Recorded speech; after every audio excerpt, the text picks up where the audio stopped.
I am Wilfried Boulewski, a former German ambassador and chief of protocol to the Chancellors Merkel and Schröder. Now a professor of international law and diplomacy, also teaching at Sciences Po in Paris, and I'm a diplomatic commentator for French television.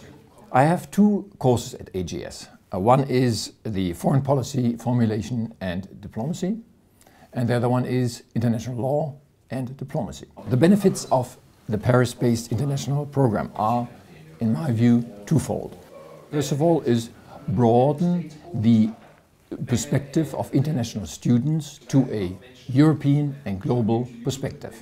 And the second one is to deal with real-life, topical case studies with an actionable orientation knowledge for foreign policy making. The AGS format, in my view, is ideal for this sort of teaching because it has unique advantage of small number and special interest in diplomacy, allowing for intensive practical teaching and for personalized professional coaching.